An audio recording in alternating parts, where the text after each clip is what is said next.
हरेवली के गोपाल गौसदन में पहुंचे सीएम रेखा गुप्ता। सीएम ने विधिवत गौ पूजन कर लिया गौ माता का आशीर्वाद। गौशाला के मुख्य संरक्षक डॉक्टर राकेश गुप्ता भी मौजूद।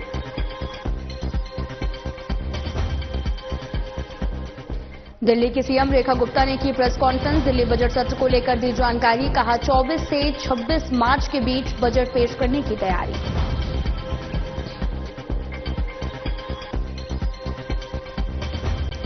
सीएम रेखा गुप्ता ने विश्व वन्य जीव दिवस पर दी शुभकामनाएं। सोशल मीडिया पर पोस्ट कर बधाई संदेश लिखा। पीएम के नेतृत्व में पर्यावरण संतुलन और जैव विविधता की रक्षा के लिए कर रहे कार्य।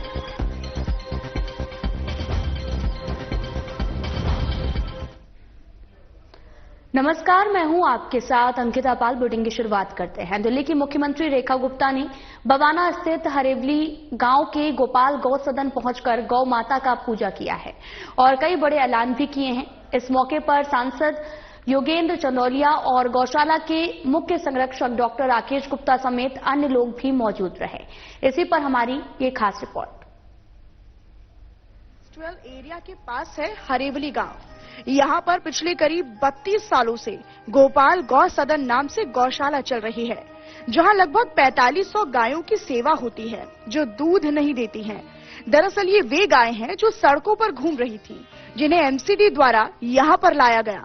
इस गौशाला में अभिनंदन कार्यक्रम आयोजित किया गया, जिसमें दिल्ली की नवनिर्वाचित मुख्यमंत्री रेखा गुप्ता, सांसद योगेंद्र चंदौलिया और अनेक विधायक एवं काउंसलर्स मौजूद रहे। गौशाला के मुख्य संरक्षक डॉक्टर राकेश गुप्ता, अध्यक्ष प्रमोद गोयल, कार्यकारी अध्यक्ष राकेश बंधु, महामंत्री प्रमोद सहरावत समेत अनेक कार्यकर्ताओं ने अतिथियों का सम्मान किया एवं उन्हें गौशाला के बारे में जानकारी भी दी। इस गौशाला को पूरी तरह से स्वावलंबी बनाया गया है। यहाँ पर वर्मी कंपोस्ट, लकड़ी, गौमूत्र से अर्क और अनेक तरह की दवाइयों का निर्माण भी किया जाता है, जिसका जिक्र पूरे प्रदेश भर में होता है। मुख्यमंत्री ने पूरा आश्वासन दिया कि यहाँ पर आने वाली किसी भी समस्या को दूर करने का वे भरसक प्रयत्न करेंगी। उन्होंने गौ पूजन भी किया और आरती कर गौ माता का आशीर्वाद भी लिया। अपनी गौशाला के पूर्व अध्यक्ष हमारे ट्रस्टी संरक्षक भाई राकेश जी से निवेदन करूंगा कि हमारी गौशाला के इतिहास के बारे में एक बार आकर सबका बताएं। ये मेरा परम सौभाग्य रहा कि 1996 में जब ये गौशाला प्रारंभिक दिनों में थी, तब से मैं जुड़ा और करीब 12 वर्ष तक महामंत्री के रूप में और 4 वर्ष तक अध्यक्ष के रूप में मुझे सेवा करने का मौका मिला।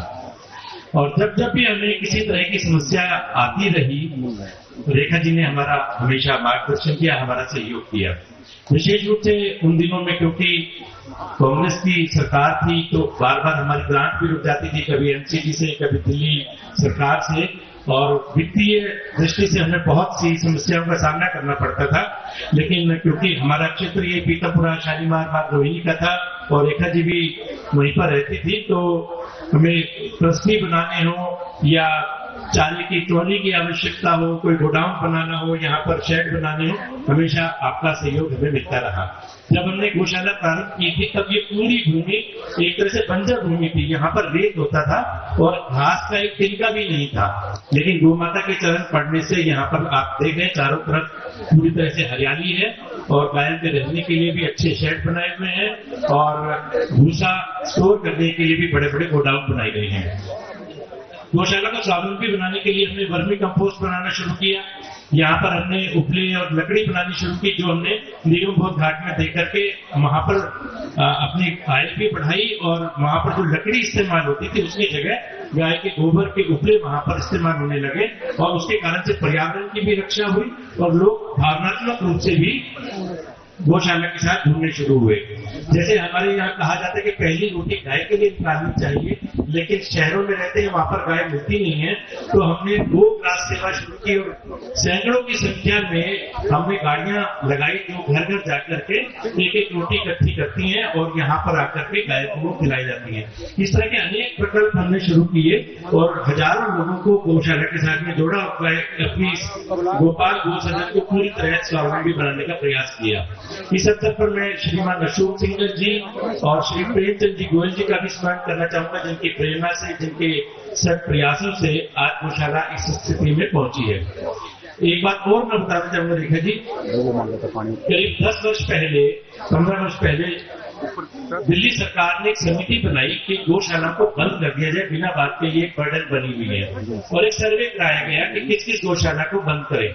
उनका सबसे पहला टारगेट ये था, क्योंकि विश्व हिंदू परिषद और संघ के लोग इस गौशाला से जुड़े हुए थे। लेकिन जब सर्वे की रिपोर्ट आई तो उस रिपोर्ट में ये पाया गया कि गोपाल गौ सदन सर्वप्रथम है। यहाँ पर डॉक्टर की भी व्यवस्था है, हॉस्पिटल भी यहाँ चलता है, गौशाला स्वावलंबी भी है, गाय की पूरी सेवा यहाँ होती है, इसलिए इस गौशाला को प्रथम स्थान दिया गया। इस प्रकार का ये सब सहयोग आप लोगों का मिलता रहा और उसी के कारण से आज गौशाला इस स्थिति में पहुंची है, और आगे भी हम इसको और बढ़िया करने का प्रयास करेंगे। उसके लिए रेखा जी आज स्वयं यहाँ आई है मुख्यमंत्री के रूप में, और हमें पूरा विश्वास है कि आपका पूरा सहयोग हमें आगे भी, पहले भी जैसे आपने किया मुख्यमंत्री ना रहते हुए भी एक पार्षद के रूप में, और अब तो आप मुख्यमंत्री है तो निश्चित रूप से हमारी गौशाला और अच्छी काम कर पाएगी और ज्यादा गौ सेवा की उस दिशा में आपका बहुत धन्यवाद।